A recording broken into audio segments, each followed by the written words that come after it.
C'est à un plan social massif qu'on va s'intéresser ce matin. Ce plan, c'est SFR qu'il va toucher 5000 suppressions d'emplois annoncées et un rendez-vous capital aujourd'hui entre la ministre du Travail, la direction du groupe et les syndicats. Bonjour Laurence Barma. Bonjour. Merci d'être avec nous sur RMC. Vous êtes secrétaire fédérale en charge des télécoms à la CFDT. Ce rendez-vous, votre syndicat évidemment va y participer. Qu'est-ce que vous allez dire à la ministre ? Alors, nous, ce qu'on va dire, c'est qu'on trouve complètement anormal qu'avant même qu'on nous présente un projet industriel, on annonce la suppression de 5000 emplois. Nous avions œuvré lors du rachat de NC Numéricable lorsqu'il a racheté SFR pour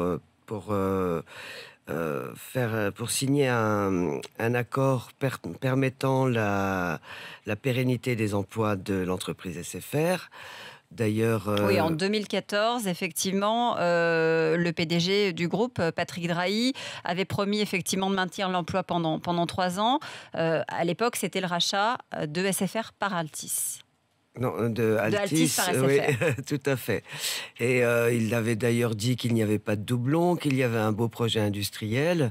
Et maintenant, à l'heure actuelle, on se rend compte que pour donner des signes aux investisseurs, c'est dans la masse salariale qu'il a décidé de tailler. En plus, un tiers des effectifs nous pose le problème de la pérennité de l'entreprise.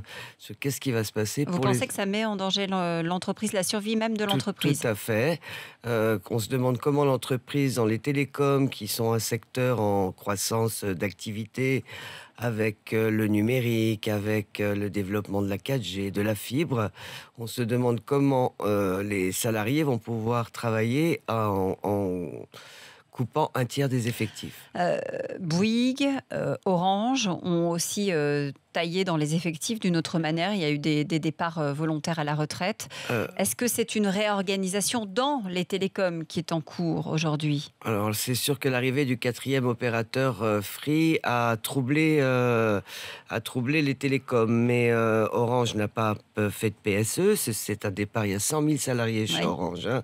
Il y a quand même une grosse nuance. Il y en a 15 000 chez SFR et 6 à 7 000 chez Bouygues.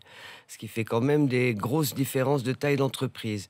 Donc Orange, lui, je veux dire profite à la limite, mais c'est pas tout à fait le mot, mais subit le départ naturel des salariés qui partent à la retraite, qui ne sont pas remplacés ou qui sont remplacés dans certains métiers particuliers avec des jeunes, mais il n'y a pas de PSE comme chez SFR où il y en a déjà eu 2. Donc pour vous, c'est normal chez Orange, ça l'est beaucoup moins compte tenu de la taille d'SFR aujourd'hui ? Ben, c'est pas la même chose chez Orange. Chez Orange, on n'a pas dit on vire 5000 salariés. Chez SFR, c'est ce qu'on est en train de dire, sans parler de stratégie, sans dire quelles sont les évolutions de l'entreprise. Alors aujourd'hui, il y a un rendez-vous capital, hein, je le disais, avec Myriam El Khomri, avec la direction aussi. Qu'est-ce qui peut sortir concrètement de ce rendez-vous ? Manifestement, ce plan, il est dans les cartons. Ces 5000, ils sont dans les cartons.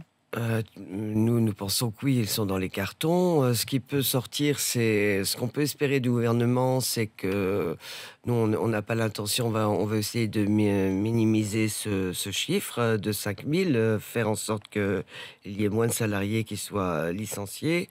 On voudrait que les choses se passent plus étalé dans le temps également, pour laisser le temps aux gens d'avoir un projet, de partir avec un projet, pas de se retrouver au chômage du jour au lendemain. Donc négocier éventuellement des plans de départ volontaires et pas des PSE, c'est pas tout à fait la même chose quand même. Et ce qu'on attend du gouvernement, c'est qu'il assure avec l'entreprise la loyauté des négociations. Qu'est-ce que vous entendez par là ? C'est-à-dire que le gouvernement puisse mettre une pression pour que ou soit un interlocuteur entre les dirigeants et les organisations syndicales.